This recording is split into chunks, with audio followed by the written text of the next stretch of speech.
Good evening. Thanks for joining us. I'm Jeff Skaversky. The big story at 7, Michigan State University is taking steps to fire coach Mel Tucker for cause.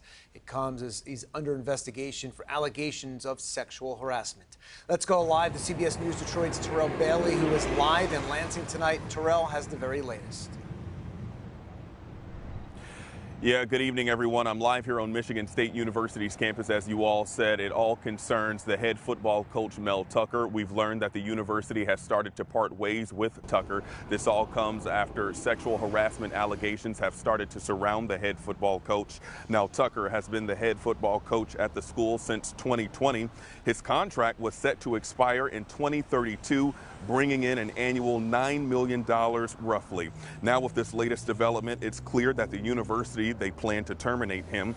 MSU's current athletic director released this statement earlier today, adding in part, with support of administration and board, have provided Mel Tucker with written notice of intent to terminate his contract for cause. That statement goes on to add that this notification process is required as part of his existing contract. Now, being out here on the campus, we did talk to some students. They overall find the news shocking. Yeah, I mean, I'm not really surprised. Sexual assault was reported, and if that's reported, usually there is not much that's going to change after that. I mean, it's really hard to, reverse that. I mean, if any kind of allegation like that is there. So I'm not really surprised.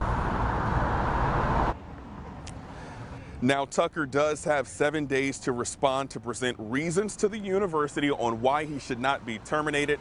Tucker has since denied the allegations, adding that the allegations of sexual harassment are simply false. Of course, CBS News Detroit, we plan to continue following this story, bringing you updates on CBS News Detroit at 11 o'clock. For now, though, we're live in East Lansing this evening. I'm Terrell Bailey for CBS News Detroit. All right, thank you, Terrell. And of course, you will have more tonight on CBS News Detroit at 11.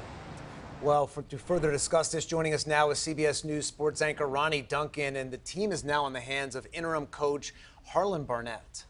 You know, when you speak of Harlan Barnett, you have to say, where is the real experience? Of course, you have, another coach who is right there behind him, Coach D'Antonio. But what is so sad about Mel is that he was on the road to being one of the, not highest paid, but one of the best coaches in all of college football. Consider the mere fact, back in 1994, he was in Wisconsin, out of Cleveland Heights High School, a defensive back. He moved himself even into the NFL, where he was an interim coach with the Jacksonville Jaguars back in the 1990s. However, he was a defensive coordinator with the Cleveland Browns. He moved himself first to Colorado in 2019, the school that has Deion Sanders now, and now he gets the job of a lifetime here in 2021, and now it's all gone up in smoke because of the simple fact of maybe decisions that he made allegedly that were not right. And you have to wonder what's going to happen with the football program. They're coming off that loss against Washington, blown out. Now they have to get set for Maryland. And Barnett said going into last week that he thought the team was focused, but certainly a major, major distraction when you look at this football program going forward. Both you and I have been around sports, and one thing we know about athletes is that it's very hard to concentrate in a situation like the one that we are currently going through. I mean, can you imagine just being on that team, knowing that Mel Tucker is the person who recruited you? You're a prize freshman, and then all of a sudden, you're told he's no longer there.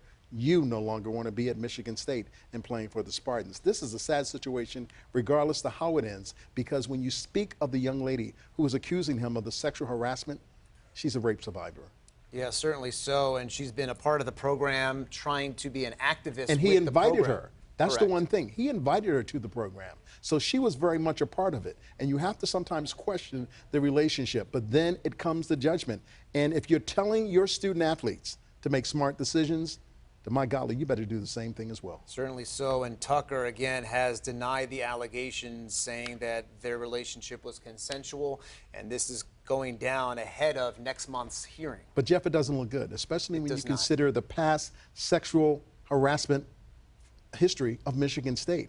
Larry Nassar, that's only just one part of it. I mean, we've got former athletes who have done things from a standpoint that have had to take off line. And I'm talking about Draymond Green. So when we're talking about people who are saying I've been sexually harassed at Michigan State, and now they're trying to turn the curve and get a better identity, this does not look good. All right, sports anchor Ronnie Duncan with us tonight. He'll have more tonight at 11.